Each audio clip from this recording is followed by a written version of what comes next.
Boys, are there people outside still?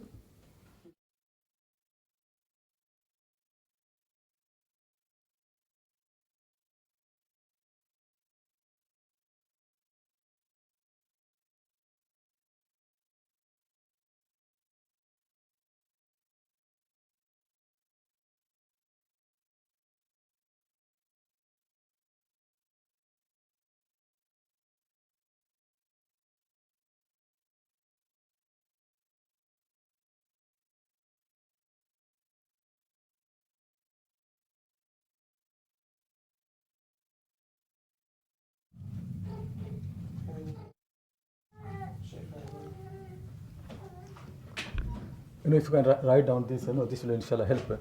The course will be around basically what is written there around those lines. Can I ask, when I make a note, I want to make sure I'm writing it down properly as you intended it. I'm just wondering, after the second sentence, is it supposed to join with the next one? Which one? Whatever. There's a lot of full stops. Something missing?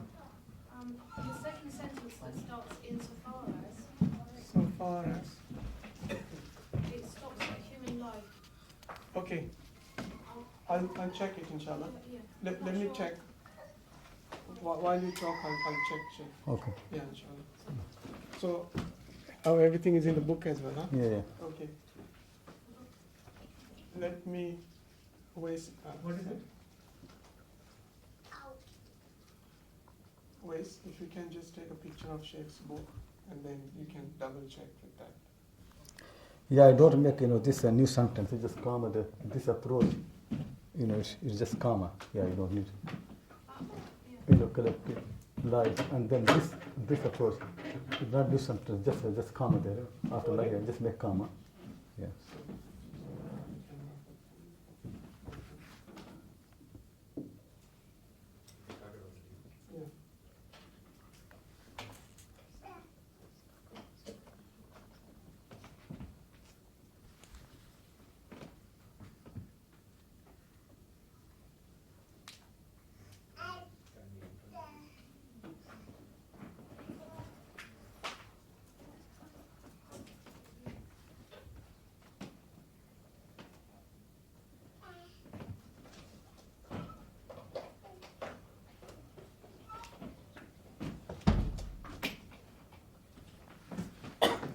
Can I take a picture of this one?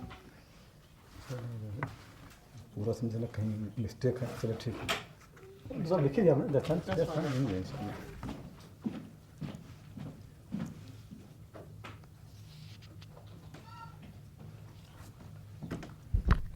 Okay, Bismillahir Rahmanir Rahim.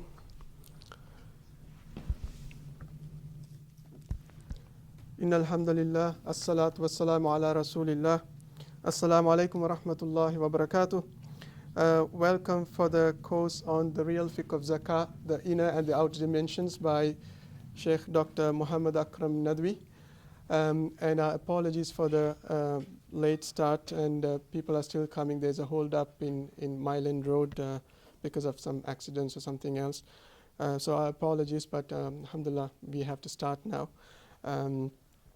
Just for people who are attending for the first time on site and online, I'll just give a quick brief introduction to Sheikh Muhammad Akram Nadwi. Sheikh is from the Indian city of Lucknow and a graduate of the world-renowned Nadwatul Ulama of India, where he studied and taught Sharia. After his studies and teachings at Nadwatul Ulama, Sheikh was assigned to do a task at the Oxford Center for Islamic Studies at the Oxford University, and then he spent 20 years there as a research fellow until he quit a couple of years ago to focus on his own works, own teaching and own writings. Alhamdulillah, Sheikh has authored many books in Arabic, Urdu, Persian and the English language, or many titles in fields such as Quran, Hadith, jurisprudence, Arabic language, and also history. One of Sheikh's monumental works is the 57-volume work on the lives of female scholars in the history of Islam.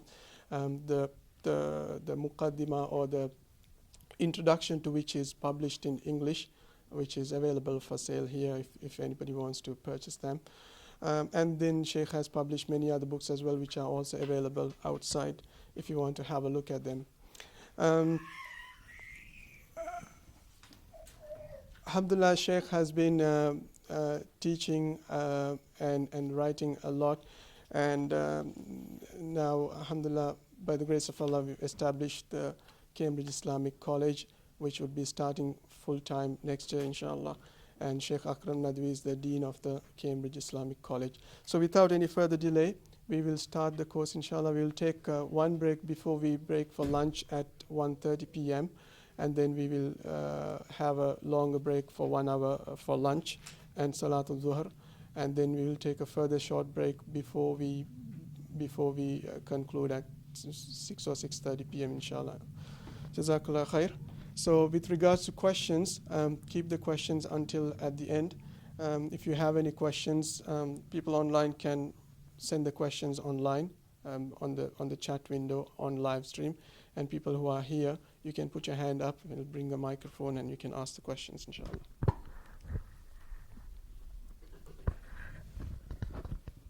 Bismillahirrahmanirrahim. Alhamdulillahi Rabbil Alameen. Wassalatu wassalamu ala Rasulihi Muhammad wa ala alihi wa sahabihi ajma'in amma ba'd. Fa'udhu billahi minash shaitanir rajim. Bismillahirrahmanirrahim. Alif Lam Mim. ذلك الكتاب لا ريب فيه هدى للمتقين الذين يؤمنون بالغيب ويقيمون الصلاة ومما رزقناهم ينفقون والذين يؤمنون بما أنزل إليك وما أنزل من قبلك وبالآخرة هم يوقنون أولئك على هدى من ربهم وأولئك هم المفلحون. وقال تعالى ولكن البر من آمن بالله واليوم الآخر والملائكة والكتاب والنبيين وآتى المال على حبه ذوي القربى واليتامى والمساكين وابن السبيل وفي الرقاب وأقام الصلاة وآتى الزكاة والموفون بعهدهم إذا عاهدوا والصابرين في البأساء والضراء وحين البأس أولئك الذين صدقوا وأولئك هم المتقون. So my dear brothers and sisters, inshallah, today I'm going to teach the meaning of the zakat and the rulings about zakat from the Quran and the Sunnah of the Prophet ﷺ, and also understandings of the Imams and the Fuqaha, Abu Hanifa, Malik, Shafi, Muhammad, and others, inshallah. But before that, I would like to, emphasize few points. One thing is, in Islam, all major pillars of Islam, like the Salah, the prayer, the zakat and the fasting, the hajj, they belong to a complete system. What happens in our time actually very often, we take out these things from where they are, and we want to fit them in our own way of life. For example, just imagine, like Taj Mahal. It's such a nice building. But if people really don't understand how the beauty of Taj Mahal and don't appreciate it, and they just think it is just bricks and stones, and they take those bricks and stones and they fit there in their own toilet and kitchen and this and that, and they say how nice it is. Yeah, you have taken, and no doubt bricks will do it work, and also stones, but it will never be Taj Mahal. If people take out all those bricks and stones and fit anywhere in their, in their house, in any building, it is no more Taj Mahal. The problem really is that people in our time, they look at Islam as parts, many parts, and they have their own building. They have their own ideas, their own construction, their own ideas, their own building, and then take that part of Islam and fit in their own building. If it does not fit, then they cut it. They refine it, they reform it until it fits there. And then still continue Islam. Then basically they want to say that, we have Western way of life, but we want to Islamize it. So this is the one thing we have to understand properly, that when in Islam, the prayer, the salah and the zakat are so important, how they're important and how they fit actually in the whole Islamic system. And when we take them out from there and fit in our own way of life, how much actually harm we do and how we destroy the building of Islam. So that we have to understand properly what really zakat is. In our time, you can see really there are many problems Muslims have and non-Muslims, all the societies have. And we also teach people that Islam brings solution for every problem. And people actually follow the way of zakat properly, the way of salah, all those things, but still the problems are same. You can see really now zakat has become a big institution, and you can see really people think if zakat come, then the poverty will be eliminated, and this will happen, and society will become much more balanced, and the gap between rich and poor will become less and less. We make all those things, but still the problems of the society remain the same thing. So why is it like that? Why it is not actually, why those parts of Islam, they are not helping to solve our problem? When Islam, actually Allah subhanahu wa ta'ala said that they have to solve the problem, but when we take those parts and we want to actually implement them and follow them, they don't help our problems. They don't solve our problems. So this we have to think properly. Just one thing really. You can see also there are many solutions happening in the Muslim world, because the problems are not solved. So what happens is people missing something. So people have zakat, people have Islamic finance, people have Islamic economics, but they miss something. So they think actually we do all those things, but we still our soul is not pure. Spiritually we are very weak. So then what happens? They take refuge to Sufism, to this thing, to that thing. People basically, because they see problems not solved. So that we have to understand from very quickly what the problem actually is happening, what are the problems we have, and what the solutions are, where we have gone wrong. Just think, if somebody has a headache, pain, very severe pain in the head, a big headache, and if you give him a nice crown, jewelry and gold and all those, a nice crown, do you think headache will go? Can you think a crown can help people, for the cure of the headache? If people put on a crown on their head, it's not going to help for the cure of the head. Understand properly, because the pain, we have to understand what the pain is and what the cure for the pain is. The crown cannot help to relieve from the pain of the head. Similarly, for example, if somebody has a problem in the soul, in the spirit, inside, the problems, all the illness inside, and then you put on him nice clothes, jubba and qubba, long, abba and all those, and big turban and and topi and kurta and pajama like I'm having, do you think it's going to solve the problem? Nothing properly. If there are actually problems inside the soul, any color of the turban, some people have green turban, some people have this turban, those turbans, they are not going to solve the problem. The shirts, the qameez, the jubba, all long clothes, they are not going to solve the problem. If people have to take the tasbih in their hand, it is not going to solve the problem, because we don't understand what the problem is and what the solution is. To understand, first actually thing we have to understand, when humanity has a problem, we have to understand what the problem is, and we have to understand really what can solve the problem, and we have to find the link between solution and between the problem. But if any suggestion comes from any direction and we're desperate to solve a problem, and we accept anybody's suggestion, it's not going to solve the problem, because we are desperate. Even if you are desperate, if we take a wrong solution, it will never solve the problem. We have to think properly, we have to understand properly what is the right solution. So as the headache cannot be cured by putting on a crown on the head, similarly the souls cannot be cured by putting on nice cloth and turban and all those things. Is it clear? So first understand properly that it is not that any nice suggestion can help you to cure a problem. You need really to find the right solution. Second thing in this matter is that nobody has the knowledge more than God. This we have to accept. This we have to understand. No dispute among Muslims, but really we forget this thing. Nobody has got more knowledge than Allah.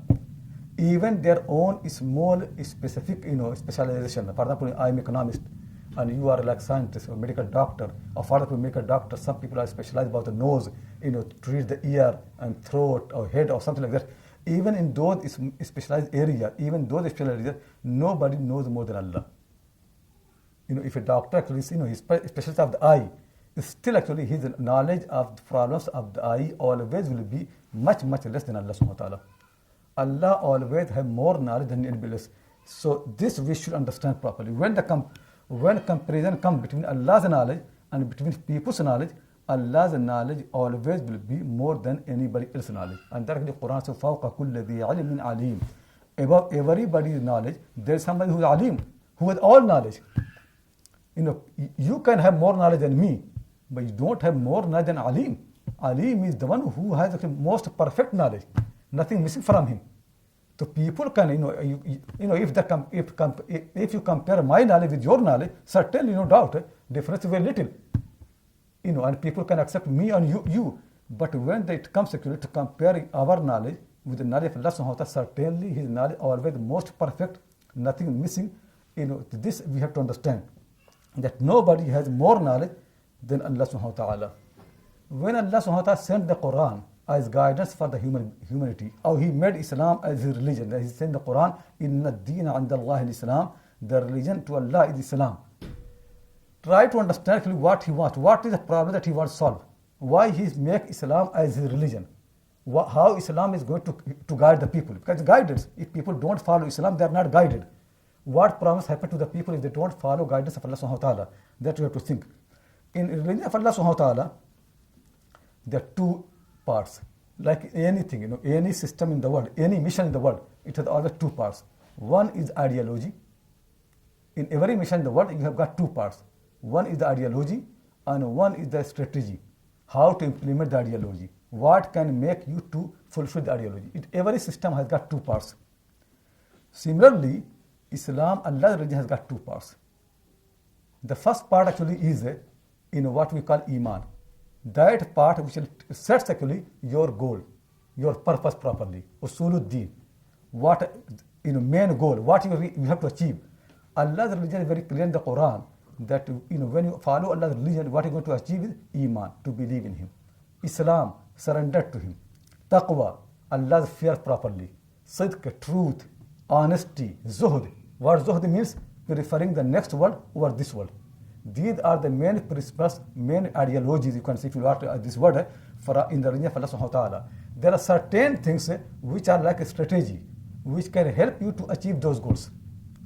To try to understand basically is the main purpose of religion of Allah subhanahu wa ta'ala is that you become believer, you become pious, God-fearing, you get the zuhd, you get the taqwa, you get the truth, you get the honesty, you remember Allah subhanahu wa ta'ala, you prefer akhirah hereafter over this world, you believe that success is to get paradise. These are the main parts of, I can say main parts of the ideology of this religion. That's what this religion is. They are usuluddin, they are main parts. Then in this religion, there are many things have been made to achieve those goals. What happens in any mission, if you forget the ideology, you don't mention ideology, you only take a strategy, are you going to achieve anything? Or you always have to connect your strategy with your goal. So for example, Zakat and Salah, the prayer, Hajj, all these things, they have been made in this religion to achieve certain goals. They are a strategy, they help you for the. So the prayer, Quran said, what purpose of the prayer? To make a dhikr. Quran says, aqimi salata la dhikri. Establish the prayer to remember me. So meaning is, when you pray, it makes you to remember Allah all the time. But if you keep praying and you don't remember Him, then basically something wrong. Then basically you are not connected with the purpose. Always when Zakat comes, it has also its purpose. When Hajj comes, it has its own purpose. Try to understand, strategy is only important if you have got ideology. Strategy without ideology has no function, nothing, no importance. Strategy only means that it is going to help to achieve certain goals. If people have no ideology, what purpose is strategy? Similarly, in Islam, in all the ahkam and the rules and norms that Allah has made for the people, they have to achieve something. So in every mission, you have got two parts. The one part is what? One part is the ideology, and the second part is the strategy that you adopt to achieve in those goals. In Islam, similarly, we have got those things which are usuluddin. And usuluddin are your iman, submission to Allah subhanahu wa ta'ala, His remembrance, to love Him, to fear Him, to become pious, to have taqwa, to have zuhd, preferring next world over this world, not to love this world, sacrifices this world, in all those things. Loving the people, all, kind of honesty, truth, they are the main purpose of this religion. Then there are many, many things which have been made in this religion to help you to achieve those goals. So there are certain things will help you to become pious, like Ramadan. Fasting in the month of Ramadan will help you to have taqwa. Hajj actually has, to help you to get patience, sabr. The main purpose of Hajj is to teach you sabr. The main purpose of the Salah is to dhikr of Allah, to connect with Allah subhanahu wa ta'ala. The main purpose of Zakat is to purify you, to make you to become detached from this world. So for example, if you make zakat as a part of Islamic finance, where basically you want to make more and more money, and zakat becomes an institution which make everybody rich. So what happening is you are using part of Islam, but actually completely for opposite purpose. The purpose is to make you detached from this world, and now we make zakat to be attached to the world. So what happening is you say, and you can follow Abu Hanifa and Malik and Shafi, but you are not following the zakat of the Quran. It could be that in a kind of Hanafi madhab, you follow zakat, 100% zakat actually in Hanafi madhab. You can follow rules of zakat according to Imam Malik, Imam Shafi, Ahmad Hanbal, but you are not following the zakat which is mentioned in the Quran. The reason is because we have not understood what is actually the ideology, what idea behind zakat. You only see zakat as a strategy, but we are missing actually the main point. I always understand that the main point is always very important. To any mission, there are two parts. One part is ideology, and the second part is the strategy. If you miss the ideology, then basically sometimes you can basically go so wrong that it go opposite of the whole purpose. So this is one thing keep in mind. Now when you come to implement the ideology, the strategy, in strategy in Islam, we have got two things. Some things which are real, they're the main part of that strategy, and something they are relative part of that strategy. So when Islam had, for example, you have got the ideology, all those usul. Then after to achieve those goals, you have got a strategy. You have to work on that. But this strategy has got two parts. One the real part, and one is not real part. It's basically relative part. What the real part? Real parts basically are like ibadat, the salah, the zakat, the real parts of this strategy which helps you to achieve those goals properly. Then after that, there are those parts which actually help these real parts. So sometimes, for example, if you have Islamic state, you have power, you have society, you have certain things, it will help you to get the real parts. Real parts, they are always more important. They are the real thing. Real parts will exist even if the other parts which are helping parts, they are not the real parts, always will be there. So that keep in mind, because many people really, they forget the real parts, and they think really if you get Islamic state and power and this and that, and then people become pious and fearing of Allah. This is not true really. You never can fear your Lord unless you have salah, zakat, hajj, because there are many parts they make. If these things are not there, if people get the power, Islamic law, Sharia, and cutting the hand of the thieves, they are not going to make people pious. Piety does not come that. Piety actually needs this salah, zakat, hajj, and all those parts which are real parts of this thing. Another thing in this matter to have understand really is what happens after a while is in every religion, in every culture, in every system. What happens is sometimes certain things which are not real, but they have to achieve the real parts of any culture or any mission. What happens, those non-real parts, they become identity. People judge you in the light of those non-real parts. So for example, if you are coming from Indian subcontinent, so usually what happens, the people who used to be religious, they used to put on the hat, topi, kurta, pajama, all those things. Then those things, they're not real. They basically are like identity. Those identities become actually measurement. People start measuring people in the light of those. Like, if a woman have got head scarf, so people think she is pious. It could be somebody does not have head scarf, could be have much more fear of Allah not for any reason. But people started making those identities as the measurement. And that actually one has to understand in this region properly. That's why the Quran says, مَا كَانَ إِبْرَاهِيمُ يَهُودِيًّا وَلَا نَصْرَانِيًّا وَلَكِنْ كَانَ حَنِيفًا مُسْلِمًا وَمَا كَانَ مِنَ الْمُشْرِكِينَ. Ibrahim was not a Jew, he was not a Christian, but he was Hanif Muslim, and he was not from a Mushrik. The Quran wants to say Ibrahim was not a Jew, he is not a Christian, and he was not from Arab Mushrikeen. Tell me, is it the purpose of the verse is to tell you that he is not a Jew? But who can say he's Jew? Judaism came after him anyway. So why people are confused? Quran says Ibrahim was not a Christian, but certainly people can know he was not a Christian because he was before that anyway. In the Quran says he was not from Mushrikin. That also everybody knows. So what the purpose of the verse is? The purpose of the verse is not to deny that Ibrahim does not belong to any of these groups. That's not the purpose. Many people misunderstand this thing. People think the verse has come to make clear that Ibrahim does not belong to any of these groups. This is not the purpose. The purpose actually is to deny to make clear that these groups don't belong to Ibrahim. Understand, the purpose of the verse is not to teach you that Ibrahim was not a Jew, Ibrahim was not a Christian, and Ibrahim was not from Mushrik. This is not the purpose. The purpose is to teach people that these people don't belong to Ibrahim. Quran wants to teach people that Jewish people, they have made certain identity, and they say we follow Ibrahim. You have taken the identity for Ibrahim, but you have not taken spirit for Ibrahim. Christian people, they have taken certain identity, certain things from Ibrahim, which are just identity, and they claim that they follow Ibrahim. Mushrikeen, they say they follow Ibrahim because they think they have the Kaaba, they have got black stone, they have got Makkah, so now they belong to Ibrahim. The Quran wants to say you don't belong to Ibrahim. To understand, the purpose of the verse is not to teach you that Ibrahim was not a Jew. The purpose is not to teach you Ibrahim not a Christian. The purpose is not to teach Ibrahim not from Mushrikeen. The purpose is to teach you Jews, Christians, and Mushrikeen, they don't belong to Ibrahim. Why? Because Ibrahim's religion was not identity. Ibrahim's religion was not, to just take, the form. Ibrahim's religion was spirit with the form, not just form. These people, they have made certain forms, and they think that's what Ibrahim was. Ibrahim's religion was what? Spirit, and that was وَلَكِنْ كَانَ حَنِيفًا مُسْلِمًا. You see, Quran makes even Hanif before Muslim. What Hanif and Muslim, there are two things really would describe this religion. If you want to know Islam, the two words are, Hanif means someone who has turned away from everything to Allah.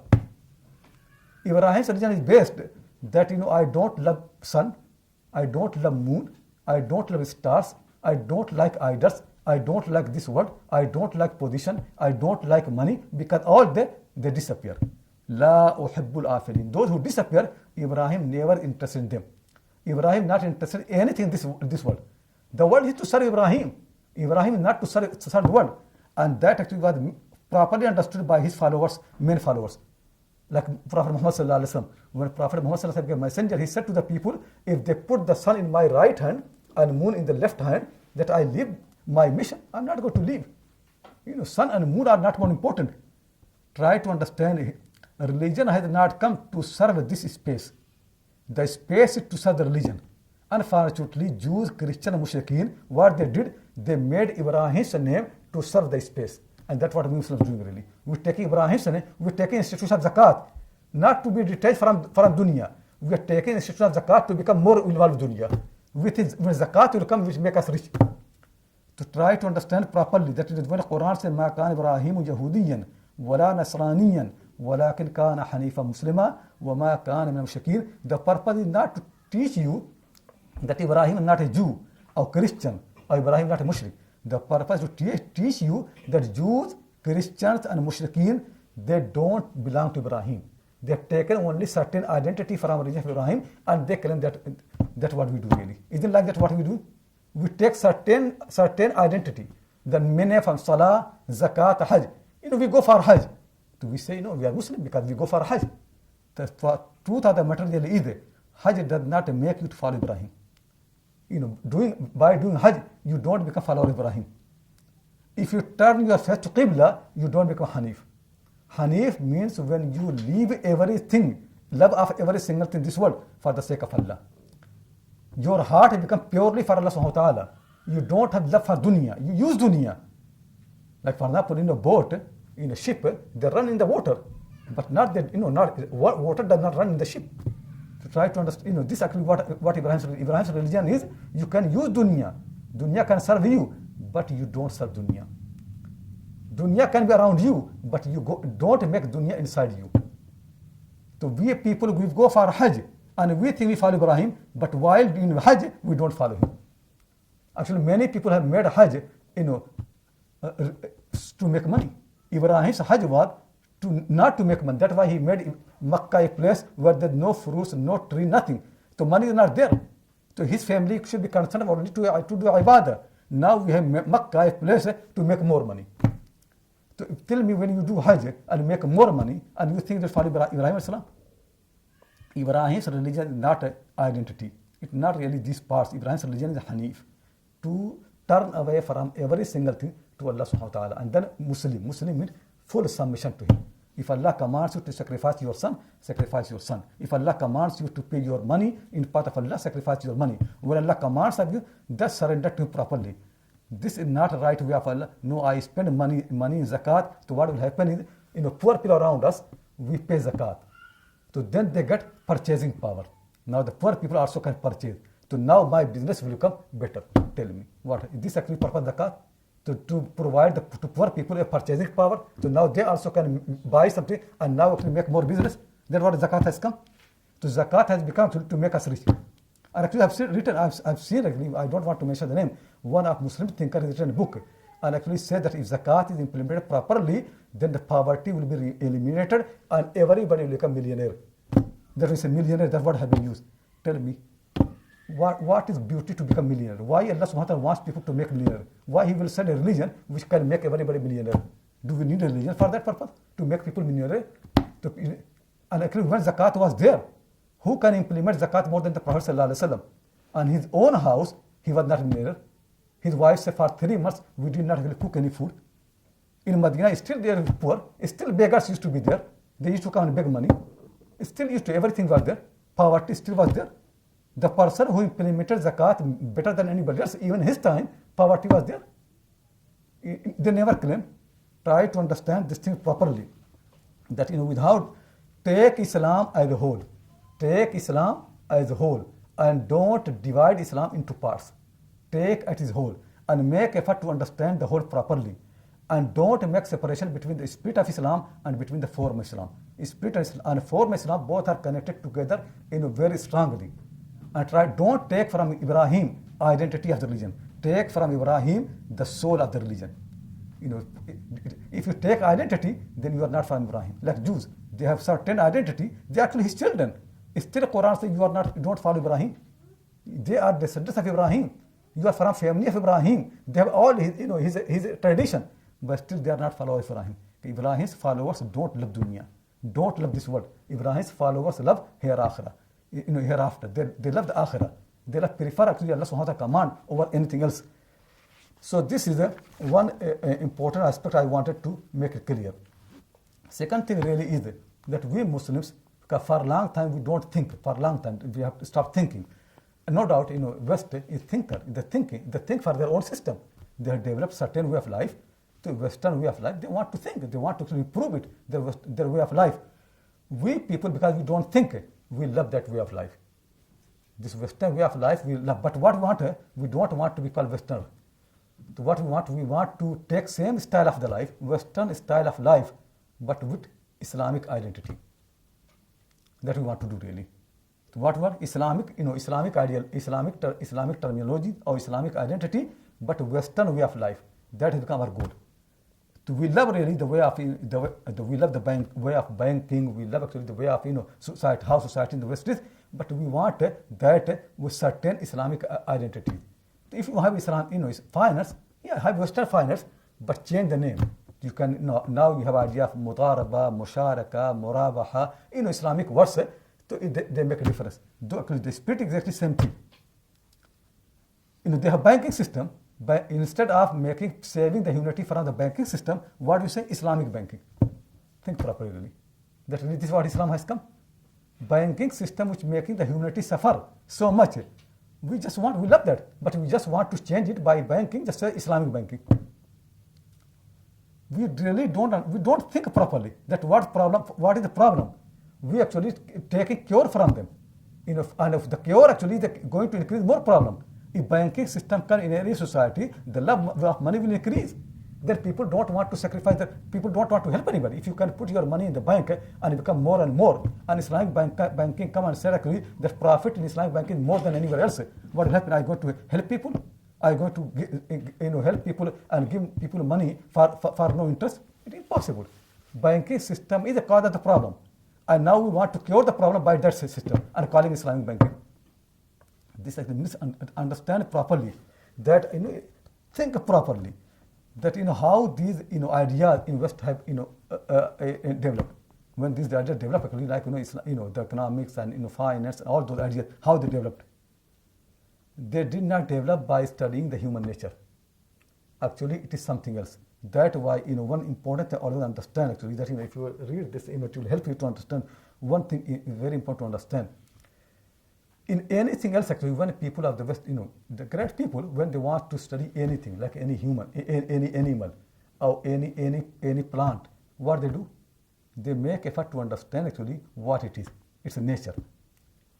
If you understand it's a nature, then you know how to function, except human being. For human beings, they don't want to understand human beings' nature. They want to impose a certain ideas and culture on the human being. So there always has been for 200 years, more than 200 years basically, there has been a conflict and tension between human nature and between the Western culture. The West has imposed a culture which basically creates a fighting between the human nature. People were not like that. If you ask, think really. If you read the history of the Stone Age, or even before, after that, what people used to do, how people used to survive. People used to hunt, for example.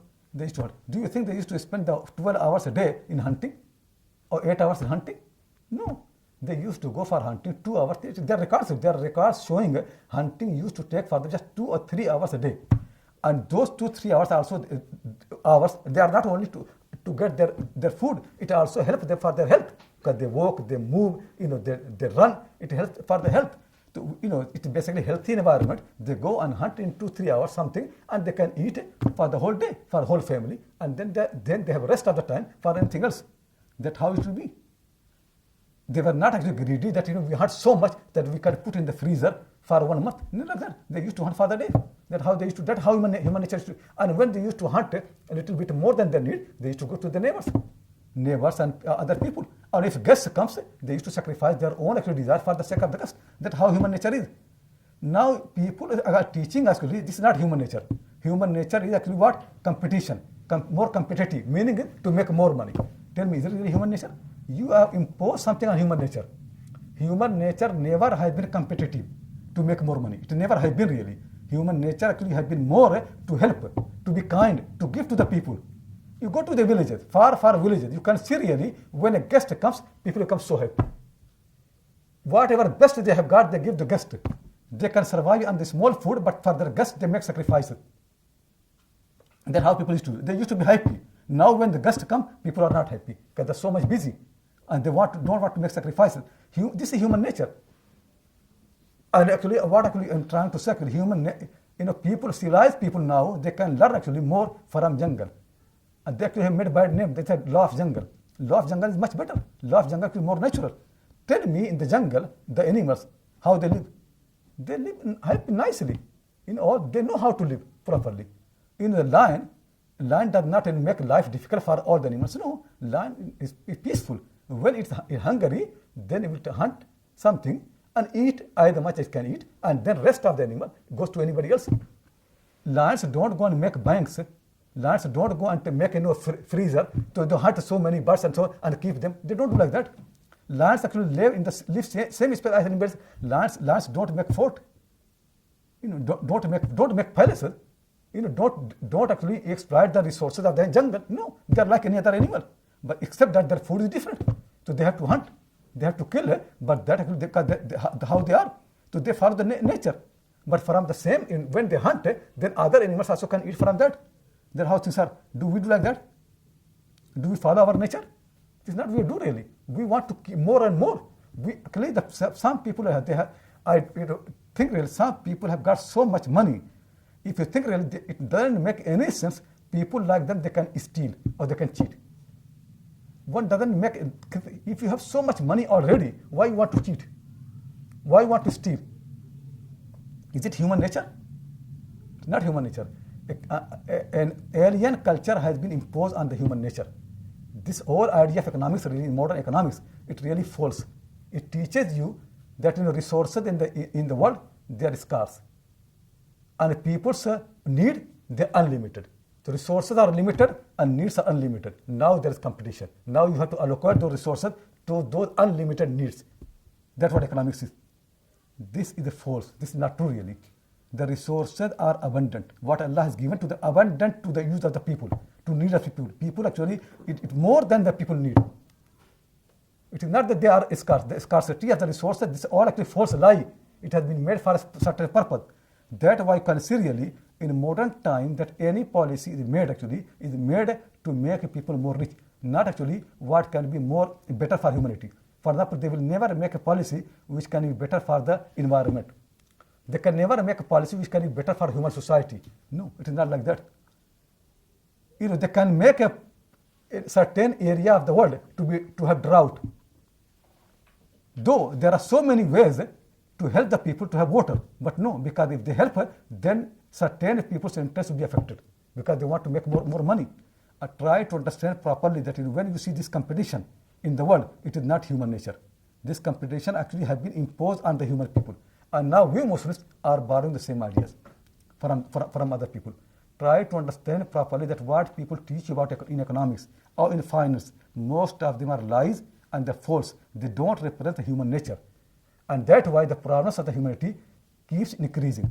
They never go, consider it, all the time, it keeps increasing. So this is one thing, try to understand. That's why, simple thing actually, when I look in the world, I think really, it could be culturally, there are many religions. Culturally, there can be West and East. Culturally, there can be Christianity and Judaism and Islam and Buddhism and Hinduism. But real ideology, people have only one religion. And that really is to worship money. There is no other religion. All difference of the religion actually is cultural difference. Difference between Muslims and between Christians is just cultural. When Muslims say Assalamu alaikum, and when Christians say, they say their own greeting, the certain aspects of culture where Muslims and Christians differently. In the reality, Muslims and Christians both worship same money. Like one of preachers in India used to say, if you make an idol from the gold and ask Muslims to worship the idol, they will never go to worship. But same gold, when it is in the form of money, every Muslim worships. For that gold, they kill their father, their mother, they don't know relatives, nothing. For the same gold, actually everybody kills each other. Try to understand really that what harm is there. And now we think we want to introduce the system of zakat for non-Muslims. It's not going to help them. They will think it's another way to make more money. Therefore, I can say why in the West they have no problem with Islamic banking or Islamic finance. Because they think really Islamic finance does the same thing what we do. Actually, it's going to make a new market. If you have in Islamic finance and all those things, then also Muslims will come. If you introduce Islamic mortgage system, it will help us to make more. They have no Western bank has any problem with Islamic finance or Islamic banking because it does not make a difference for the money. It is really same capitalism, and Islamic banking, Islamic finance actually serves same capitalism as the Western way of life. No difference between this and that. In ideal way, basically, can say ideologically, all the world actually has same religion, and that is to worship money. And culturally, people can be different, but in reality, they are not different. So try to understand properly. If you want to cure the problem of the world, is it the way is to bring zakat from the Quran and to show to the world, what you want to do? Zakat can serve much better. You want to eliminate poverty from the world. You want to give the world purchasing power. Zakat can do much better. The way zakat is through zakat you can distribute the wealth. There the people actually lied. This distribution of the wealth through zakat is much more fair, much better. It can help people much and actually make the economic growth more and more. If you introduce zakat like that, who has problem with zakat? Everybody will love to have zakat. If zakat can come and eliminate poverty, if it can come and give the people purchasing power, it can make people to make your business to become bigger and bigger. Tell me who has problem with zakat? Is zakat for that purpose? Try to understand it. Zakat is just a strategy.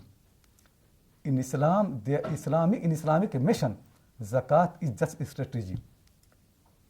The ideology of Islamic mission is not zakat. What ideology is? Ideology is zuhd. Ideology is to take out the love of dunya from your heart and to put in your heart the love of akhirah, love of your Lord, love of your command. That's what zakat actually is. This zakat, if zakat is connected with the ideology, this zakat never can fit in any system other than Islam. But when you take out zakat from its spirit, from its ideology, then certainly zakat can be like a tool. You can fit anywhere.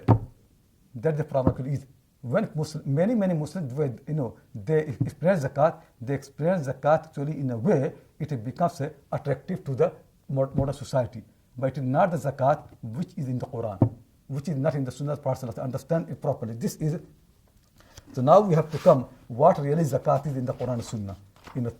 Think properly. When zakat comes, first verse of the Quran, when Allah subhanahu wa ta'ala said, the beginning of Surah Al-Baqarah, when Allah subhanahu wa ta'ala said, Alif Lam Mim, ذَلِكَ الْكِتَابُ لَا رَيْبَ فِيهِ هُدًى لِلْمُتَّقِينَ. Quran is guidance for the muttaqeen. So taqwa is one of the ideology of Islam. Taqwa is one of the main principles of Islam, one of the main reason for what Islam actually is, its soul. To achieve taqwa, Quran mentions two things. Two strategy. To al-muttaqeen alladhina yu'minuna bil-ghayb wa yuqimuna as-salata wa mimma razaqnahum yunfiqun. Salah and zakah, they are two pillars which can make people to become muttaqeen. And this salah and zakah, they are based on what? Alladhina yu'minuna bil-ghayb, those who believe unseen. Means salah and zakah, they only can happen if you believe unseen. Because zakat means sacrifice. You cannot do sacrifice unless you know you have reward in the paradise. Salah means turn away from everything to Allah. You leave your business, you leave your interest, everything, and you come for the prayer. Not easy. You only can become easy if you really believe in hereafter. Try to understand. To achieve taqwa, we have got two pillars, salah and zakah. And salah and zakah based on what? On iman bil ghayb. Tell me the way people explain zakat has any connection with iman bil ghayb? It iman with shahada, iman in what we see. Zakat becomes, all the benefits of zakat actually are worldly. When people explain zakat, they don't explain zakat that you get paradise. They explain zakat you become even rich and rich. Tell me, that's what Quran said? Before saying zakat, Quran said, Alladhina yu'minuna bil ghayb, those who believe unseen. If you don't believe in ghayb, you can't pay zakat. Zakat comes after iman bil ghayb. If people have no iman bil ghayb, you want to pay zakat, they can pay zakat, it will happen. But it is not going to make them muttaqi. It will not be part of taqwa, it will be part of something else. Zakat only can be fruit of the tree, or branch of the tree of taqwa. Taqwa is like a tree, these are usul of, when I say usul of Islam, there are usul and there are furu'. What are usul of Islam? Usul of Islam, taqwa, mahabbatullah, dhikrullah. Taqwa is an asl. It has two major branches, salah and zakah. Salah and zakah, they are two major branches of taqwa. These two major branches only work if there is iman bil ghayb. If there is no iman bil ghayb, then zakat will not be part of taqwa. It will be part of something else. Does Allah subhanahu wa ta'ala wants people to pay zakat, or He wants to make them muttaqi? He wants them to make them muttaqi. And taqwa and zakat is to help them to make a muttaqi.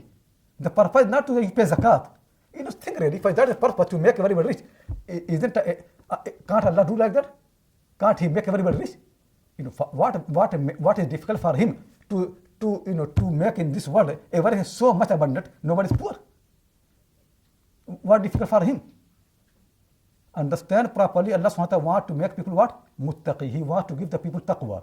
And to achieve taqwa, they have two strategies, two things to do, salah and zakah. And salah and zakah only can be easy when people have iman bil ghayb. Why like that? Understand properly. Because salah is the real ibadah. Remembrance of your Lord. Remembrance of your Lord only happens for the humanity in a space. This is the space. In this space, you cannot remember Allah subhanahu wa ta'ala unless you eat and drink. Otherwise you cannot survive. You need to have marriage. You need to have houses. You need to have a space. Salah only can work within a space. People need a space. People need a house. People need a wife. People need food. People need drink.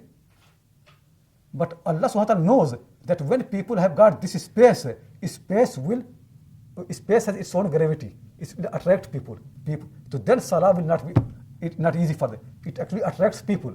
And Allah wants people to leave this space and to be connected to Him. Live in the space, but don't be attached to the space. He wants you to detach from space. Because He has made a space to serve you, then you can do salah. Salah only can be done with this space. But if Allah SWT leave the people with the space, they will love the space. They want to live here, they want to enjoy their life. Zakat was introduced, it came in Islam to detach you from the space. Zakat basically is that's why simple thing really is, inshallah I'll write this in the message. So simple thing write down clearly. The purpose of zakat is not to relieve poverty. understand this thing properly. Like that many people will teach this thing, but this is not what you get from the Quran. The purpose of zakat is not to relieve poverty, to distribute wealth from those who have more to those who have less. That's not purpose of zakat. They to take the wealth from those who are rich to give to those who are poor, or from those who have more to give to those who are less. That's not the purpose of zakat. That is one of the effects of zakat. It could be. It is one of the effects of zakat. When zakat comes, this like people when you study, when you learn, you have purpose. But when you become learned, then you have many benefits around that. But that's not the main purpose. So when zakat comes, certainly it also happens. The rich people, they give money to poor people, but that's not the main purpose. To understand the purpose of zakat is not to relieve poverty, to get rid of the poverty. It is not that the people who are rich, they give money to the poor people. That's not the purpose. The purpose of zakat actually is to build inside a Muslim, detachment from their wealth. That is zakat is. Zakat is to make you detach from your wealth, to make you detach from a space where you live. Zakat, that's why zakat is purification. Is it clear or not? Try to understand this thing properly. Don't make Islam in parts. Islam is a whole, and you have to keep that whole as it is. If you take out parts from it, and you think you make Islam, it's not Islam. Actually, even if you change the order, it's not Islam. If people, for example, tell me, when you pray, what is the order? You do wudu and do salah. But you say, no, I follow the Quran. Quran commands me salah, I do salah, and then I do wudu. Tell me, is it Islamic? If somebody starts the salah first and then wudu after that, you did both things, and both are needed. Even wrong order would make non-Islamic. Tell me, then what happens if you just take part? Don't. Even whole is not enough unless you have the same order. Islam is the whole, but this whole only works in the same order. If you change the order, the whole becomes corrupted. In our time, people even don't want to keep the whole. They just want to, they want to take parts. Taj Mahal, the beauty of Taj Mahal is not that it is a building. Taj Mahal's beauty is building in right order. If you take out the order from the Taj Mahal, the beauty will fall down. Wherever, even the place where the Taj Mahal is located, so much research they have done there that they wanted to make Taj Mahal next to the river. And rivers, they change their passage. So they've chosen the place where river cannot change. Even that place has been chosen. So carefully they have done every single thing.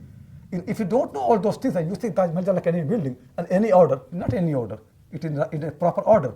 Islam is a whole, it is not a part. And that whole also has its own order. If you change the order, it is not Islam. If you take out the parts from Islam and fit in the other whole, in another building, it's not Islam. So for example, if you take out zakat and you put it in Western way of life, it is not Islam then. It actually lost itself properly. Zakat needs to be part of taqwa.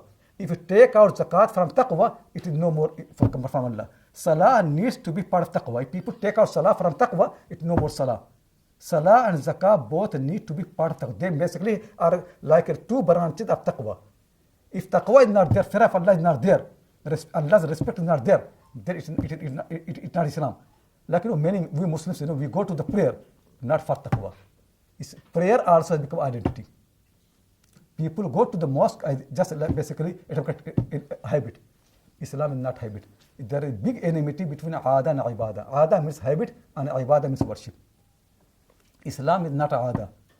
Allah SWT did not make a religion to make aada. It is ibadah. Ibadah means what? Will and intention. Do it properly.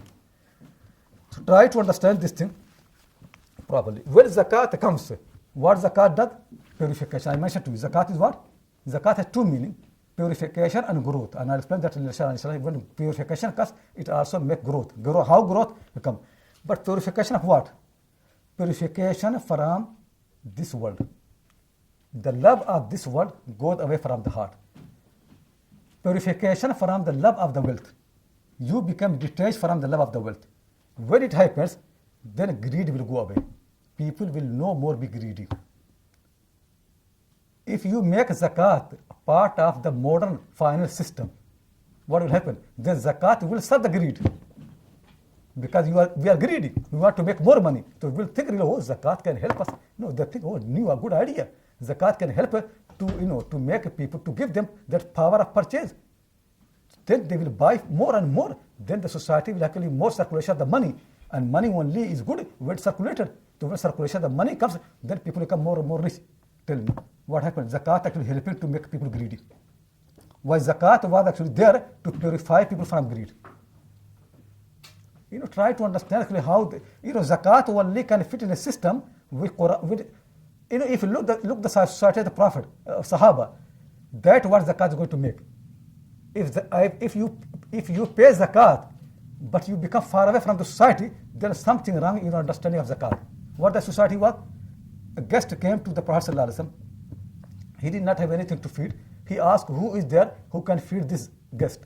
Keep him one day in his house. One Ansari Sahabi said, I am going to look after him.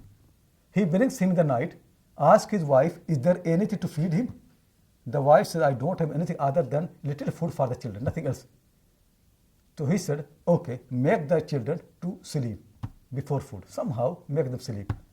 And when the guest come, they bring the dinner, what is left, in front of the guest. And and for an excuse, put off the lamp. You come into me and put a lamp. So then we keep moving our mouth to pretend that eating, and the guest can eat properly. Then the food came and the guest came, and they pretend they're eating, but guest is eating. Then in the morning, the Prophet ﷺ asked the companion what he did.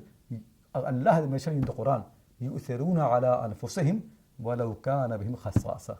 These people, they prefer over themselves even if they have so much need. They're poor.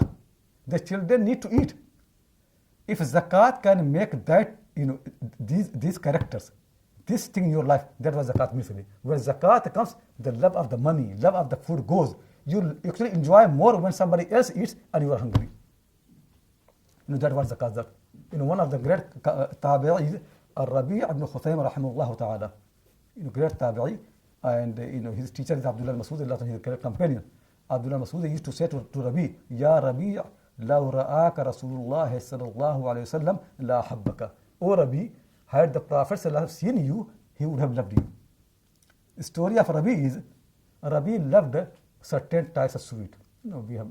Everybody has in their own sweet dish. So one of them he loved, but it was very precious, not easy to make. It takes a lot of money. They don't have money. His wife saved money for a long period until she was able to buy all the ingredients, and she made that sweet dish for her husband. And then she presented to him. When he was about to eat, then a beggar came and knocked the door that I'm hungry for so many days. Rabi, even before tasting the dish, he gave the whole food to the beggar to eat. And beggar was so hungry, he started eating like anything, without thinking what he's eating. And wife spent so much money and time on that. So she said, if the beggar knows what he's eating, if the beggar knows what he's eating. Rabi said, if beggar does not know, his Lord knows. His Lord knows what he is eating. That's what Islam wants. If zakat comes, this is what happens. I tell you another story which actually I like very much. The story is one of the great Qadi and judge of Islam, Muhammad ibn Umar al-Waqidi. He was judge of Baghdad later on. Big man, so many books. He has mentioned his own story that, because he's a scholar, he does not have money, he does not have time to earn money. So at the end of Ramadan, his wife said to him that, tomorrow is Eid, and children have no clothes, nothing to eat. And on the day of Eid, when they see other children, they have nice clothes, they will cry and weep. So do something. I didn't have any money, so I said to my wife, I've got a friend, a Hashmi friend, I can go and borrow money from him, and then, we can make clothes and things for children. So he went to his Hashmi friend and knocked the door and said to Hashmi friend, tomorrow is Eid and my wife is saying there's nothing for children, so can I borrow some money from you? And then, I pay later on. So Hashmi friend, he brought to him, sack full of golden money, dinar, full sack, sealed. It could be 100 or could be more than that. It is huge money. And he brought to his wife, said, have to see, now my friend has given me, so we can spend that. When they were talking, then somebody knocked the door. And then Waqidi came out, and he was another friend of Waqidi. He said to Waqidi that, tomorrow is Eid, and my wife said there's nothing for the children, so, we need to something, can I borrow from you some money? So Waqid said, I become happy that I've got some money anyway, so I can share with my friend. So I came to my wife, said, my friend, he also has a need for tomorrow Eid. So can we make it half? So I can give half money to my friend, he can have nice Eid, and half for our family. Wife said, Waqidi, you are very mean, you are miser. Your friend gave you full sack of dinar, and you're going to give to your friend half of the money. Give him the whole thing. So then I listened to my wife and brought the whole sack to this friend. When this friend saw the sack, he said to me, oh Waqidi, tell me, where did you get this sack from? So I said to him, I got from my Hashmi friend. I went to him and I said, I don't have anything, and then he gave me. So this friend said, do you know the story of this sack? This is my sack. This is my money. That Hashmi friend came to my house. He said he had nothing for Eid, so I gave him the whole thing. And you went to him and he gave it to you, all the whole thing. And then I came to you, gave it to me. Then they distributed the whole thing in 3 parts and everybody had Eid. The news came to Mamun Rashid, the Khalifa. So he called Waqidi to listen to the story from him directly. And then he gave 1,000 dinar to Waqidi and said, this is for your Hashmi friend. And 1,000 dinar, this for your other. 1,000 dinar for many, many years for whole family. Dinar is golden money. One dinar is enough for 1 month. So 1,000 dinar. This is one for Hashmi friend, 1,000 for your other friend, 1,000 for you, O Waqidi. And then he gave 2,000 to him and said, oh Waqidi, this is for your wife, because she is more generous than you. This is what human nature really is. People don't understand really that in our time they have taught you that if you make more money, you become more happy. Actually, the truth of the matter, human nature is when you spend money, you become more happy. Actually, soul feels happiness. When money goes out, it becomes happy. Kindness makes more happy. When you give food to a poor person, it makes more happy. When you have suffering for the sake of other people, you become more happy. Your soul, people think eating makes you happy. Actually, the thing is, kindness makes you happy. Feeding people makes you happy. Zakat comes really to purify from this greed. The greed is the problem of the society. The Quran says, "Alhaakumut takathur hatta zurtumul maqabir." This competition has made problem. And the whole modern system is based on what? On competition. So much competition. They really want to make money in any way. Any difficulty in the path of the money they want to remove. For example, in the past, if you have to take money, even the banking system, you have to go to the banker, you have to talk with him, and sometimes he will talk, sometimes, no, come tomorrow, this and that, so many things. They got the machines. Now you don't have any human relation. It's free. When you can take any money, anytime, you feel freedom, because basically they want the business to have no hindrance, nothing, just money and money. The human element is gone, because when a human element there, it can be problem. Sometimes people can, but now there's no human element. So try to understand properly. The whole purpose actually has become, basically people have no connection with the humanity. And actually soon, inshallah, I'm going to make it clear that how the distribution of zakat was so pure in Islam. Now we have got so many agencies, so many charities, and what harm they are making. Inshallah, that will come also later. Because the thing is, we don't understand really why zakat has been done. We think zakat actually is that, the rich people help poor people. So now we make many charities, many organizations, so they can take money from the rich and give to the poor. So now these are they helping. They're not helping really. The purpose of zakat is being lost by many of these things. I try to understand this so pure thing. Zakat came to make you muttaqi, came to make you near to your Lord, and now zakat has become basically just anything any non-Muslim can do. What zakat actually is doing now is any non-Muslim can do. Through spending money, non-Muslim don't become muttaqi. Now same Muslim really just want to throw the money to other people. This is purpose of zakat. Does Allah need your money? Allah who created the heaven and earth, who has sun and moon, do you think he needs your money to give to his slaves? He can give them directly. He does not want you to throw your money to the people and then they can eat and drink. Does he want that? وَإِن مِّن شَيْءٍ إِلَّا عِندَنَا خَزَائِنُهُ. There's nothing but we have got treasures of that. Allah has treasures of every single thing. Nothing missing. So anyway, zakat, one purpose of zakat is to make you free, purify from greed. Greed is the problem really. Modern way of life is based on the greed. So much money really in this one. Even actually, like very often, celebrities, when they make film, they like hand some person, they make in the film they're going to be actor. So what they do? They're going to make money from the film anyway, but they don't want to miss anything from making money. How the mind works. So they will come to certain company of the shoes making. They say, okay, we'll make this actor to appear in the film in your shoes, your company's shoes. How much are you going to pay? Big advertisement, they're going to pay. He is going to wear your hat. How much are you going to pay? He is going to drive a car, but we want your car. How much are you going to pay? They take money from every single person because they're also going to make money. Just think really, there's no limit for this greed. It's going on nowhere end really. For anything they make money. And this illness has come to Muslims as well. That we try to say really that TVs are made for what purpose? Entertainment. Islamic TV are Islamic entertainment. Celebrities actually are to make a worldly attachment. Islamic Muslim celebrity are same purpose, same thing really. Certain thing. This is actually what humanity is. That's why God created us. That's why Zakat is there. That all the systems are there. Try to understand properly. Try to look at the matters with the eye of Allah subhanahu wa ta'ala, not with your own eye. The whole purpose was not to be attached to the world. But Islam has become actually to help us to be attached to the world. Ibrahim came to make you Hanif. Are we Hanif? We become Janif. You know what? There are two words in Arabic. Hanafa and Janafa. Hanafa means to turn away from everything to Allah. And Janafa means to turn away from Allah to everything else. There is Janaf means sin and Hanifiya means righteousness. Because Hanafa means to turn away from everything to Allah and Janaf means to turn away from Allah to everything else. Ibrahim was Hanif, we become Janif. That we are really. Ibrahim wanted to turn away from everything to Allah. Now we want to turn away from Allah to everything else. And we say it is Zakat. So Zakat came to, and then competition about the desires, about the food, about this thing. You can't say really that what is going on. You eat this food, you drink. The believers have time for this purpose. Desires will fulfill the hereafter. In all those things. So Zakat is helping for them. Anyway, some understand properly that taqwa has two branches, Salah and Zakah. Salah is to attach you to your Lord, connect you to your Lord properly. That's Salah means remember your Lord. Remember Him properly.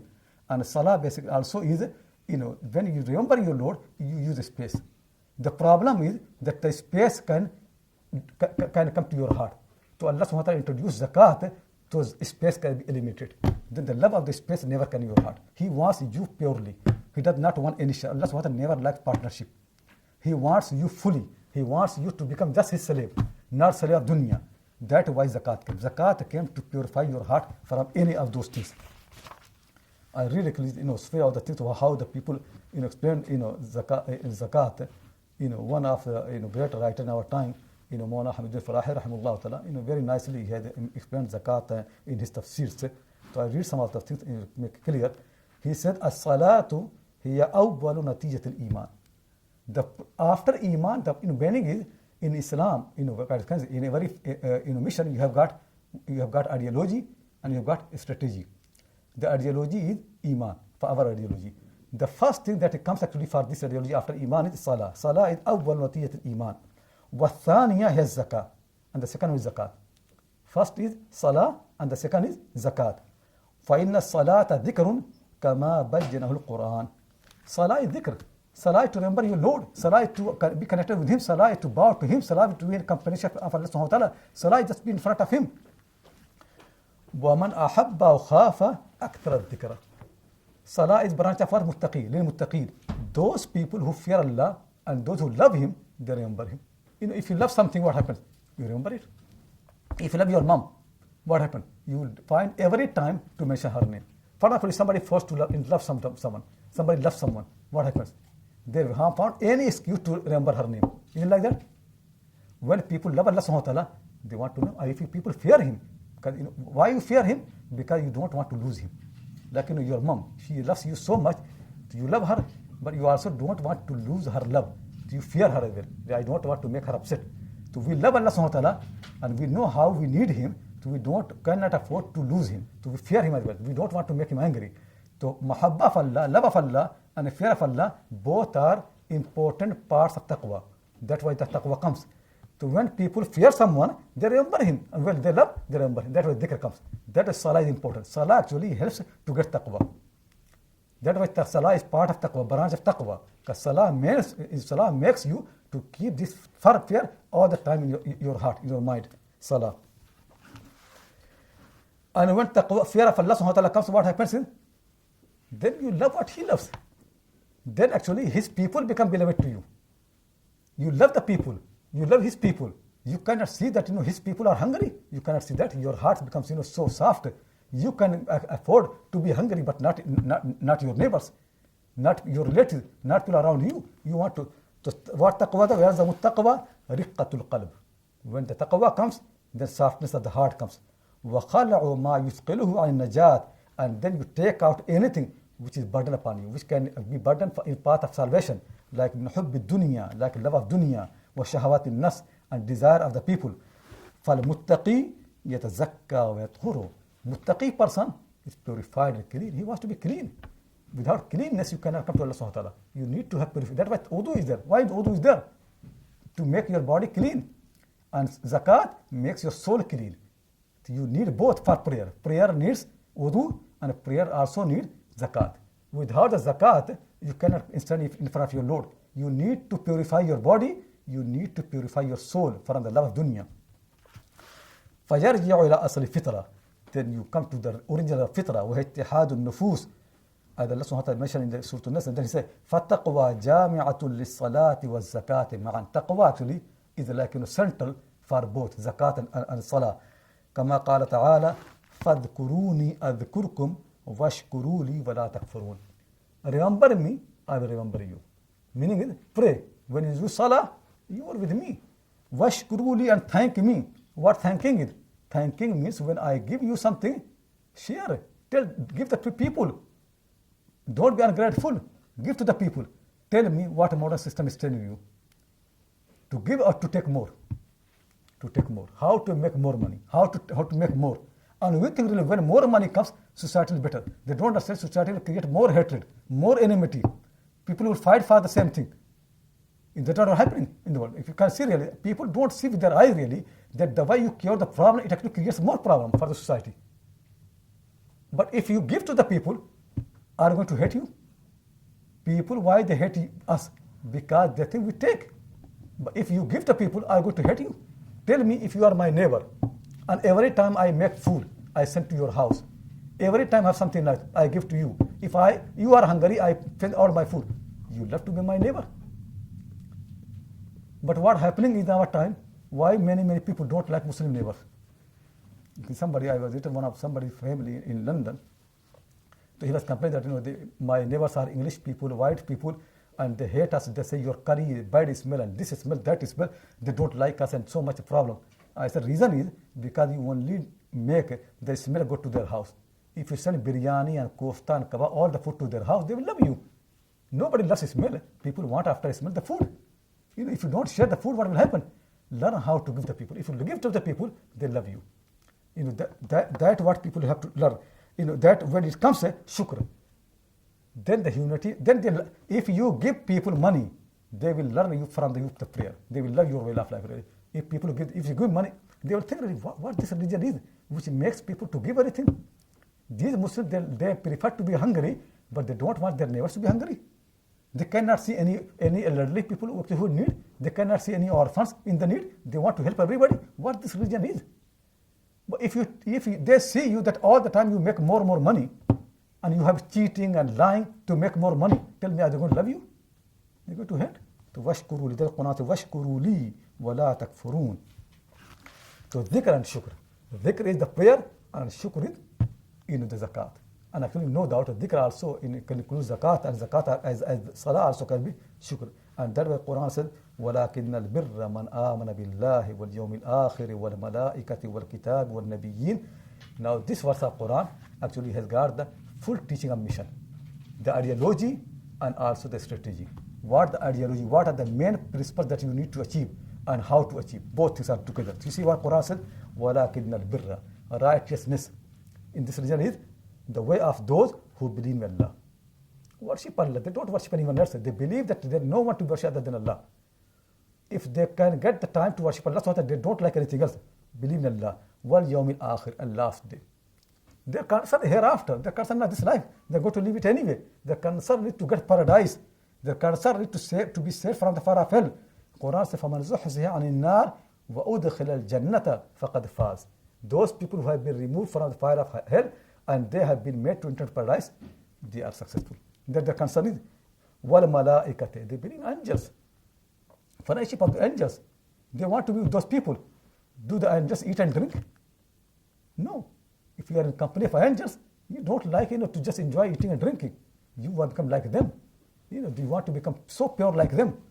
وَالْمَلَائِكَةِ وَالْكِتَابِ In the book, this book, the revelation, they believe in that, not other books. Now what actually Muslims are happening is, we read other books and use the Quran to support other books. The people like right and Islamic finance, they are also Quranic verses. But what is happening, they have taken the main ideas from somewhere else, and then they use the Quran to support those ideas. Has Quran come to support all the stupid ideas of the world? Is the purpose of Quran that you take ideas from anywhere else and then make the Quran to support it? That's why Quran has come. That's what people do. And they said, see, in the book we have got Quran as well. Yeah, if you take out the Quran to support your ideas, you can do that, but that's not a Quran.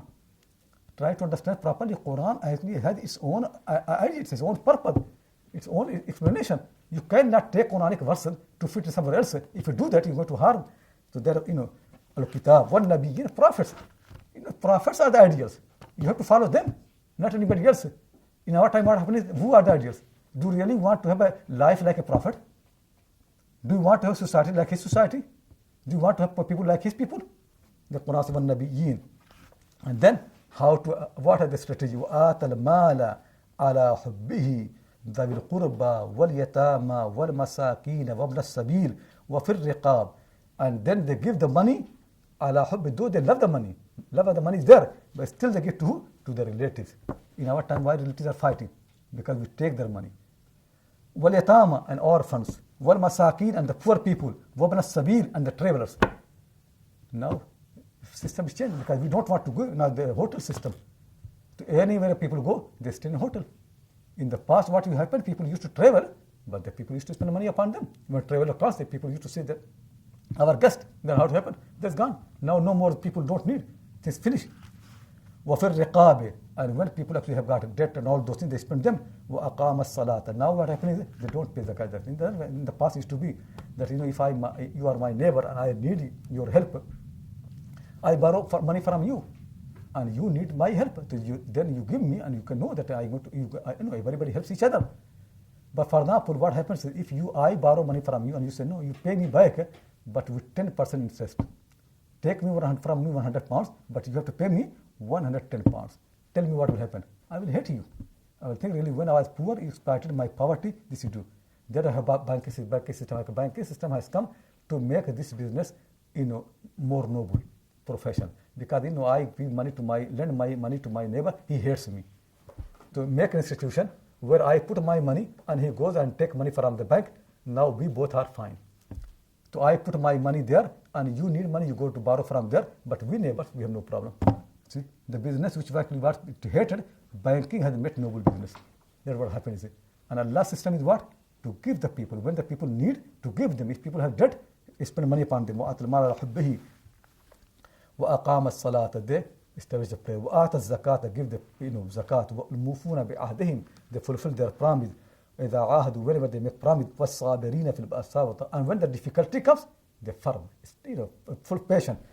وَحِنَ الْبَأْسِ أُولَٰئِكَ الَّذِينَ صَدَقُوا They are the true people. وَأُولَٰئِكَ هُمُ الْمُتَّقُونَ And they are the muttaqin. That's what Allah wants to do. Allah wants to make muttaqi. Zakat has come to serve this purpose, to make muttaqi. If zakat does not make muttaqi, then zakat is not Islamic. Understand properly. Allah does not want you to give money to poor people. That's not purpose really. Allah wants to help you to become muttaqi. Allah does not need your money. When you give money in the path of Allah subhanahu wa ta'ala, you are helping yourself. When you give money in the path of Allah, you are not helping any poor person. You are helping yourself. It is raising you. It is making you higher. Another verse of the Quran explain inshallah, then we can have break and then we'll come inshallah to the main thing. So another verse of the Quran is in the beginning of Surah Al-Baqarah, وَمِمَّا رَزَقْنَاهُمْ يُنْفِقُونَ And from whatever, who are muttaqi people? Those who do salah. And the second thing Quran says, وَمِمَّا رَزَقْنَاهُمْ يُنْفِقُونَ From what we have given them, they spend. Quran wants to say that when you spend, where are you getting money from? From Allah. You are not making. You see? So clearly. In our time, people have taught us that we make money. When you think you make money and you don't care about halal, then giving is so difficult for you. Then you want to make more money. To a poor person, say, no, I spend time. You want just to borrow my money? No, I made money. But Quran was to say, no, you did not make money. We gave you. وَمِمَّا رَزَقْنَاهُمْ. The first Quran wants to tell you, we gave you. It is not that you made money. Second thing, Quran wants to say that if we have given, then it is easy to give. For example, if a father gives to his son 10 pounds and asks him, give 1 pound me back, it is easy. He can tell, see, I am the one who gave you 10 pounds, give me 1 pound back, and then I give more to make it easier. The first thing actually is to make very clear, you did not make money. You didn't become rich. Allah made you. Second thing is, then when he commands you to give, it is easy because he's the one who gave you. And then he makes, said some of it. مِمَّا رَزَقْنَاهُمْ. From what we have given them, they spend something. Quran does not want to spend everything. Just something. Even more easy. That's what مِمَّا رَزَقْنَاهُمْ يُنْفِقُونَ. So if you see in the Quran, you can see very clearly the Salah and Zakat. The prayer and the Zakat, both are Ra'sul Khairat. They are the head of all the good things. Every good things come from these two things, Salah and Zakat.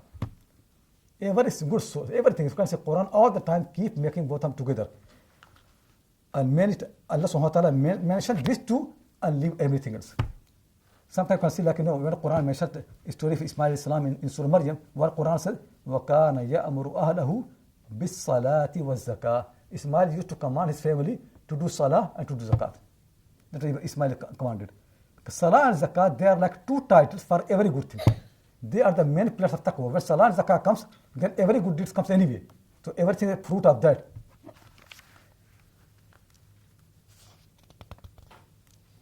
How they are important, you can see really. The Salah has a relation to Allah subhanahu wa ta'ala and Zakah has a relation to his slaves. When you are not good to his slaves, that proves you don't love him really. Think properly. If you come to me and say to me that you are my teacher, I love you and benefit from you, and then after that you hate my children and and create problem for me, tell me I'm going to believe you that you love me? No. The proof of my love is that you love my children as well. We worship Allah and then we go and harm his creation. We kill them, we harm them, we make them hungry, we take their money, we make more and more money on their poverty. That's what happening is. To make them to become more and more needy, do we love him? To make those policies which are going to harm the humanity, do we love him? Think properly. When people, most time when people make more money, if you read really, understand properly, it is very dirty game. Richness really is a dirty game. It really how much problems the key. When people want to become rich, it is not easy. The way most people become rich really is, and on a cost, on a sacrifice really, they basically have sold everything. Honesty has gone, humanity, the love for the humanity is gone, the sympathy for the people has gone. It is not easy. When the people make money, it really nothing is there. I was talking with someone. I said, why is it? In Islam, in Islam, anything that Islam talks about economics and finance and money, it always keep in mind the poor people. Islamic way of life, actually, you can see Islamic book and Quran and Sunnah, it always, those terms which have been used in Islam is to help the poor people, mudaraba, musharaka, rich people are rich anyway, to help the poor people. So I was discussing with someone, why is it actually now Islamic finance, it is more popular in rich area but not in the poor area. Why Islam actually want to help the poor people? Why all the Islamic banking in Pakistan, Islamic banks are there in the city rich area but not in the poor area? So what his answer is, so do you think that banking is a charity? Banking are a business, they are not charity. This is how the thing really. Try to understand. This is not how Islamic way really is. Islam is not like that. Islamic way based zakat actually is not to make money. Islamic finance system is not really to make money. Islamic finance system really is to help the poor people, to take out the love of the money from the heart. People don't worship money. When Allah subhanahu wa ta'ala made some certain rules in the Quran and Sunnah, for the Islamic economic concept, mudara, musharaka, if you read them properly, understand them properly, you will see they are only made in consideration, taking consideration the needs of the poor people, not for rich people. But now those tools are used by rich people to become more and more rich, and on the cost of the poor people. Islamic finance never helps poor people. Islamic finance is always more costly for the poor people. Because anywhere you go to Middle East, whenever Islamic finance is always more costly for the poor people. Actually, conventional finance, which is Western finance, Western finance is more convenient and more actually much more in interest. Though it also expecting it's much better than for poor people than Islamic finance. Islamic finance is much better for the poor, for rich people. That's why capitalist people they love Islamic finance. It helps them so much. Islamic finance basically is never in the interest of the poor people. You can see if you read it properly, study properly. If you buy a house on mortgage, it have to pay money. Islamic mortgage, more money. It's more expensive, more problem. Islamic mortgage, more problem, more money. Tell me who's going to give this fatwa? And also think like I have telling you so many times really. If you go to Islamic finance, Islamic products, they are lower quality and more expensive. If you wanted to make Islamic products, the way if you make Islamic products in open market, nobody will buy. The reason people buy because you tell them that no, it's halal, another haram. To some people, because of that, they come from you. You never can see any non-Muslim buy any Islamic product because something lower quality and more money. Why somebody will do? Even stupid people won't do. Muslims do because they think it's halal. Otherwise, they know really it's not halal. They're not going to buy. You never can find any Islamic product which is better quality and less expensive. You never can find. While Western products, consider all Western products, they are better in quality and actually less expensive compared to Islamic products. Tell me, this is what Islam is? How has it become? So anyway, so when Zakat comes really, it is a completely different matter really. Zakat has nothing to do with this whole thing. Zakat really is to help people. To basically for Allah subhanahu wa ta'ala, to take out the love of dunya. Islamic finance is to put the love of dunya. Actually, Islamic finance only came in this world. Why? Because of when petrodollar came in Middle East, so they wanted to, to be Muslim and also to make money. So that's why Islamic finance was introduced. To you think you are Muslim and also you make more money. This is not really how Allah subhanahu wa ta'ala, the Quran said, وَمَنْ يُوقَ شُحَّ نَفْسِهِ فَأُولَٰئِكَ هُمُ الْمُفْلِحُونَ. The people who have been saved from the attachment of from the hearts which actually love money. Shuh means the heart which loves the money so much. People who have been saved from this love of the money, this greed, they are the successful. If Islamic finance make you more greedy, it is Islamic. Islam said Allah wants to give you those laws, those rules which can help you to detach you from the love of dunya. And if you want to introduce those laws which can make me to love dunya more, is Islamic? Quran says, "Man yuqa shuhha nafsihi fa'ulaika hum." Those who have been saved from the love of dunya, they are the successful. فَإِن تَابُوا وَأَقَامُوا الصَّلَاةَ وَآتَوُوا الزَّكَاةَ فَإِخْوَانُكُمْ فِي الدِّينِ. If people repent and they establish the prayer, they pay zakat, they are your brothers. Spending money is actually Islam, not making money. Spending money. Quran never said those who make money, they are good believers. The Quran said like that. In Islamic finance, you are more successful if you make more money. Islamic banks are those banks which can make more money, which can guarantee more money. If Islamic bank said that, if you become member of Islamic bank, then you lose more money, I go to accept that. But you see what Quran says? Quran says when you pay money, then you are successful. Quran never says when you make money, you are successful. Quran never says like that. Quran never said. Quran always infaq, spending money, paying zakat, charity, helping people, kindness to the people, sacrificing your need for the people. That Quran said. Success in the Quran is when you take out the money. Success in Islamic finance is when you make more money. Tell me, is it Islamic? We just have taken some tools, some terms from Islam. It actually goes against the purpose of Islam. That I'm trying to say that in every mission there is something which is ideology, something which is purpose, and then strategy comes later on.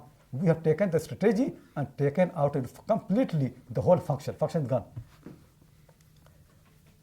Quran says about Isa alayhi salam, وَأَوْصَانِي بِالصَّلَاةِ وَالزَّكَاةِ مَا دُمْتُ حَيًّا. Anyway, so I think this will be enough, inshallah, to understand a few things. And then either one or two more things left about the philosophy of zakat in the Quran, and then we'll come to the inshallah ahkam. If you have any questions, please ask.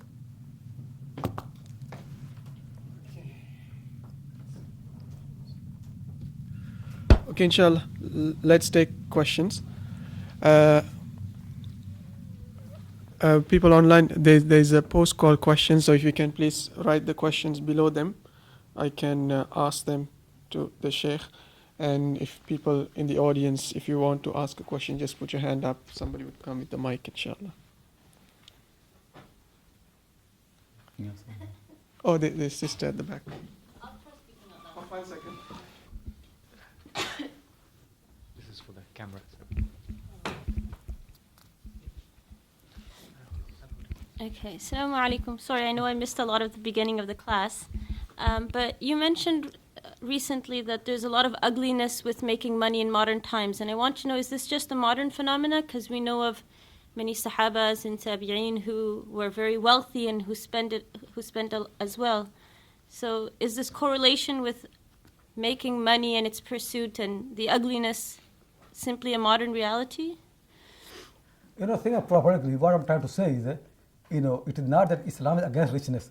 To first understand properly, we are not against people being rich. We are not against the wealth of the people. You can see in the Quran, there are prophets like Sulaiman Islam, who can be rich more than rich than him. Even Ibrahim Islam, whose example I keep telling, he's so rich, sheep and goats, a rich man. Dawud al-Islam, Sulaiman al-Islam, Dhul Qarnayn, and many, many prophets and messengers, and among the Sahaba, Abu Bakr Siddiq, Umar al-Faruq, people of the business and trade and richness. That's what I'm saying. I'm trying to say. I'm trying to say actually Islam has come to detach you from the love of dunya. That it is not that whether you are, meaning simply is whether you are rich or poor, don't love dunya, don't love the money. People need money. For example, like you need many, many things. People need to eat and drink. But it is very bad for humanity to love the eating and drinking.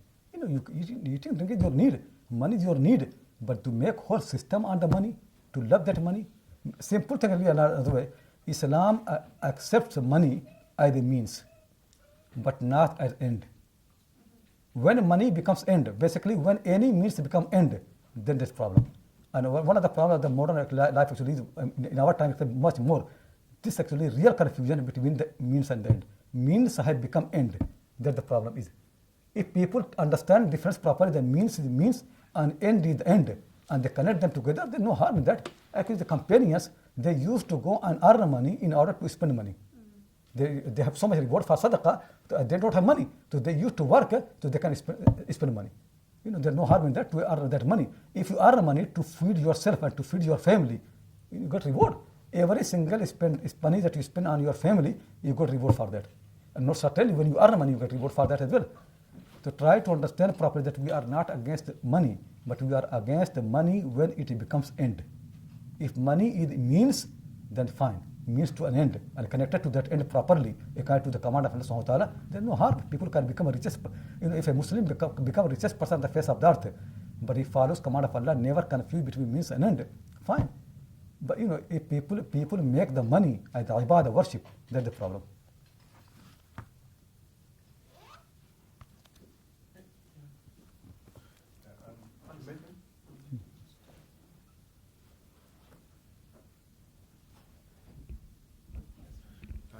Yes, you mentioned that fasting is to teach you taqwa and hajj is to teach you sabr.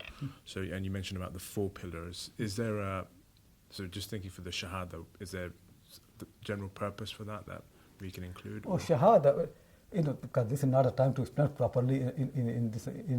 To try to understand, I mentioned that Islam actually has got like 2 parts. To Iman and Islam, 2 parts. So Iman is that you can say the ideology, the main thinking.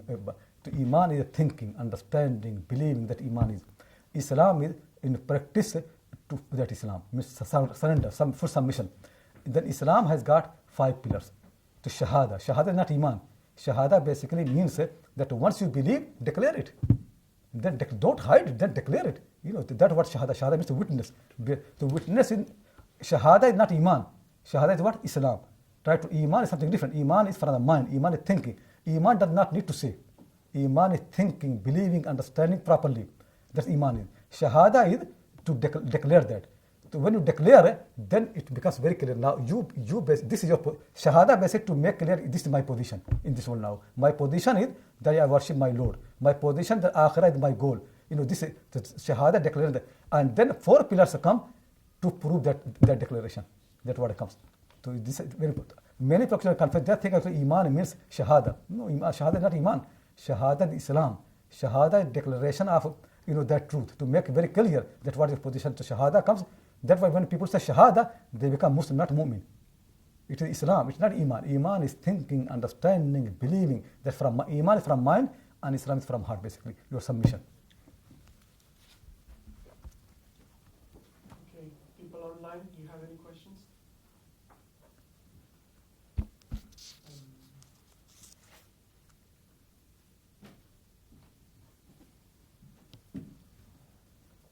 think properly. Islam, which came to give you paradise, we leave that Islam, and we just want to have something in this world. We die, we leave behind.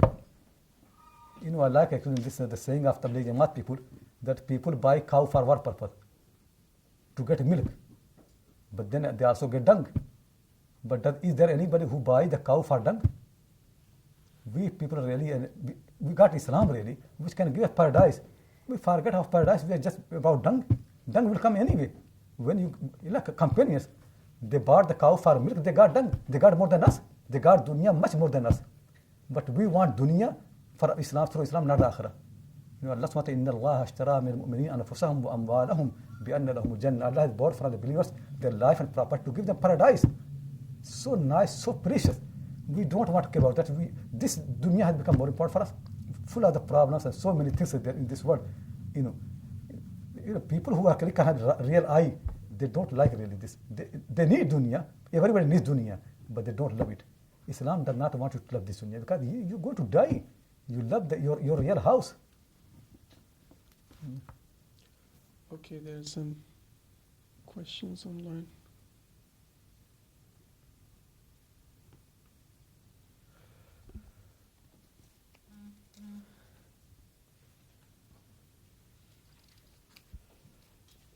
Okay, the question is, Assalamu alaikum Sheikh. This is Arshad from Bristol. Okay. Where is this? We don't see him for a long time. Say salam, we have to meet sometime, otherwise forget the name even. Yeah. I'm so pleased to be connected back again. As you said, Western society is against human nature. How do we bring up kids? Or how do we bring up kids balancing worldly life and the hereafter? Should we teach to excel in secular sciences, or tell them to just rely on Allah and not compete? And then, should we do zakah or not? Understand secular education in itself is not bad. So we don't ask you to leave the secular education. No, we want Muslims to study and all those things. But the thing really is, you have to take it out and fit it in your own system. That's what you need really. Meaning is, take those sciences, but detach them from their culture. All those sciences, they're natural. Many things are natural, but the philosophy around that what makes it unnatural. What science? Actually, science is study of the nature, but actually around that there is so much philosophy, a culture. If you take out that culture, what I'm trying to say, the conflict is not between the science. Conflict basically between the culture and between the nature. The culture that people have developed in the West, that actually goes against the human nature, but not necessarily the sciences. Sciences actually, if people can make science as better as possible, that's why Muslims really need to come forward. We don't want you not to study, but try to understand the difference between the sciences and between the culture which has developed around that. If you understand this properly, and Quran can help you, and Islam can help you, if you really understand Islam properly, then there's no harm. But if you take those sciences with the culture around that, certainly it goes against Islam, against human nature, and that occurs people suffering. And that where we Muslims can contribute. We don't need to have Islamic finance, really. We need this thing. We need to guide the people. People need our guidance, but we are not guided. These people, they whatever they have, they give us, and whatever we have, we don't give them. We actually corrupt them, then they give them. So it's not going to have benefit. People need our guidance. They need really to have guidance which can help them to worship their Lord, make them to get paradise. We don't want to them, to us really, it's not important. We only want to show that part of Islam which become like more socially accepted, more culturally accepted to those people. Then you can see Muslims, when they mention the example, they don't mention the example of the Prophet Muhammad, Abu Bakr Siddiq, Umar, Farooq, Uthman Ali. We are too shy. We say, no, West has this thing, we also have Ibn Sina and Farabi. Think properly. That's why Islam came. Islam came to give people Ibn Sina and Farabi. Then why Aristotle not important for us? Aristotle is much better than Ibn Sina. Aristotle is the teacher, and Ibn Sina actually, he's like writing commentary. If Islam came to give us Ibn Sina and Farabi, then I think we should we should love Aristotle and Socrates. They are much better. Islam has come to give us Muhammad, Abu Bakr Siddiq, Umar, Farooq, Uthman Ali. That's what you need to introduce to people. That's what you need to teach. That's what they want to learn from. That's what is going to cure them. Biography of Isa alayhi salam, Musa alayhi salam, what these prophets were, what the Quran teach about them. That's what you need to teach people. That's what is going to cure the illness of the people. But if you teach actually what they already have got, so they will think that you are like them, that's all. It's not going to make them to learn anything from you. They will just think, oh yeah, you also have something like us.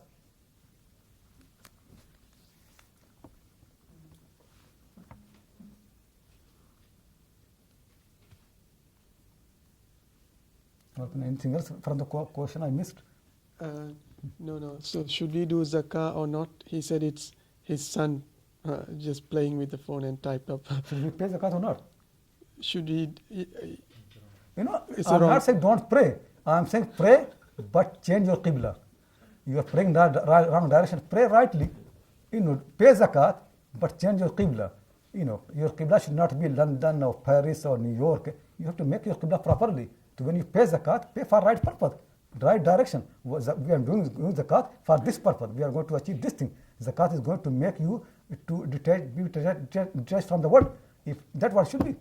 Not in don't pay zakat. Pay zakat, but make effort to achieve the purpose. Okay, Sheikh.